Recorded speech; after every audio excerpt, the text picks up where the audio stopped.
ముదపాక భూముల ల్యాండ్ పూలింగ్లో జరిగిన భారీ స్కామ్ను కప్పిపుచ్చే పనిలో విశాఖ ఆర్డీఓ పాలూరి శ్రీలేఖ ఎంబీబీఎస్ ఉన్నట్టు ఆరోపణలు వస్తున్నాయి.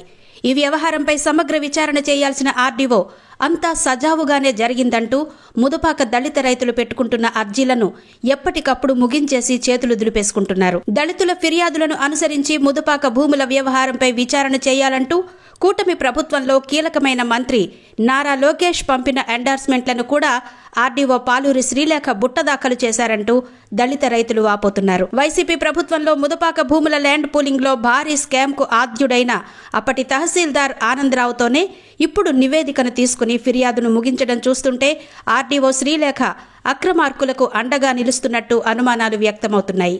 ముదపాక భూముల వ్యవహారంలో అవినీతికి పాల్పడ్డ తహసీల్దార్ ఆనందరావు చేతనే ఇప్పుడు విచారణ చేయించి ఫిర్యాదుకు ఆర్డీఓ ముగించేయడం దీనికి బలం చేకూరుస్తోంది. అసలు ముదపాక స్కామ్కు ఆద్యుడు తహసీల్దార్ ఆనందరావు.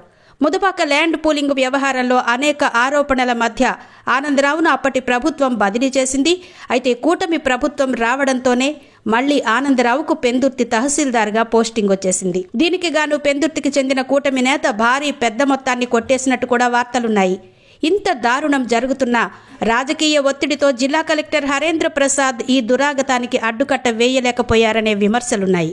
ముదపాకలో సర్వే నెంబర్ 1, 66, 71, 76, 80, 83లలో సుమారు 867.62 ఎకరాల్లో ల్యాండ్ పూలింగ్ జరుగుతోంది.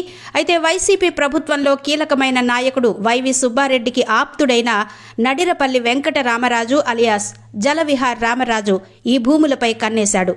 అప్పటి పెందుర్తి ఎమ్మెల్యే అదీప్ రాజు కూడా వారితో చేతులు కలిపాడు.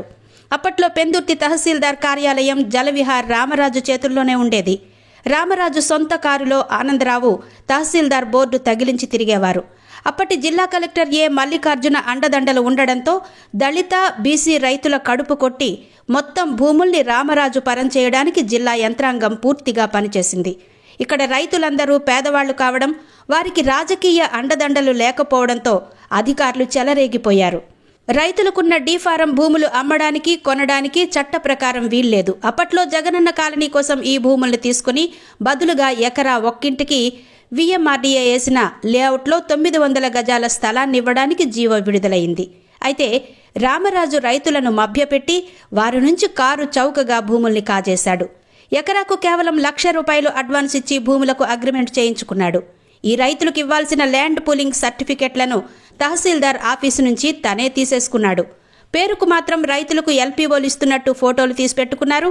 దీనికి సంపూర్ణంగా తహసీల్దార్ కార్యాలయమే కేంద్ర బిందువైంది. రామరాజుకు తమ భూములు ఇవ్వనన్న రైతులకు ల్యాండ్ పూలింగ్ సర్టిఫికెట్లు ఇవ్వలేదు. పైగా వైసీపీకి చెందిన 24 మంది పేర్లతో దొంగ సర్టిఫికెట్లు ఇచ్చి వారికి బదులుగా లేఅవుట్లో భూములు కూడా ఇచ్చేశారు. ఈ విధంగా ముదపాక ల్యాండ్ పూలింగ్ ద్వారా లేఅవుట్లో రైతులకు కేటాయించిన భూములన్నీ ఇప్పుడు రామరాజు కంపెనీ పేరున రిజిస్ట్రేషన్ కాబడ్డాయి.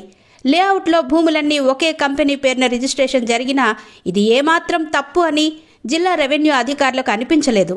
ఇంత పెద్ద స్కామ్ గురించి ఎన్ని ఫిర్యాదులు చేసినా అధికారుల నుంచి ఉలుకు పలుకు లేదు.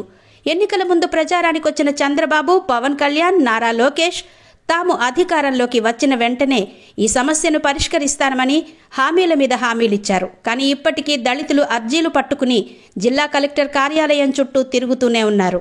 మొన్న జరిగిన రెవెన్యూ సదస్సులో జిల్లాలో ఎక్కడా లేని విధంగా ముదపాక 3 గ్రామాల నుంచి 285 ఫిర్యాదులు నమోదయ్యాయంటే అక్కడి రైతులు ఏ విధంగా ఇబ్బంది పడుతున్నారో అర్థం చేసుకోవచ్చు.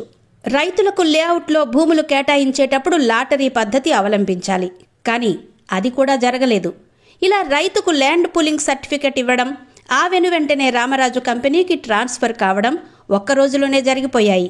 ఈ నేపథ్యంలో తమ భూములకు ల్యాండ్ పూలింగ్ సర్టిఫికెట్లు ఇవ్వాలని కోరిన రైతులపై అప్పటి తహసీల్దార్ తీవ్రమైన ఒత్తిడి తెచ్చారు. లేఅవుట్లో ఇచ్చే భూముల్ని రామరాజుకు ఇస్తానంటేనే ల్యాండ్ పూలింగ్ సర్టిఫికెట్లు ఇస్తామని షరతు పెట్టారు. దీంతో రైతులు హైకోర్టును ఆశ్రయించి స్టేటస్ కో తీసుకొచ్చారు. అయినా అప్పటి కలెక్టర్ మల్లికార్జున ఒత్తిడితో హైకోర్టు ఉత్తర్వులను ధిక్కరించి స్టేటస్ కో ఉన్న భూముల్లో పనులు నిర్వహించారు.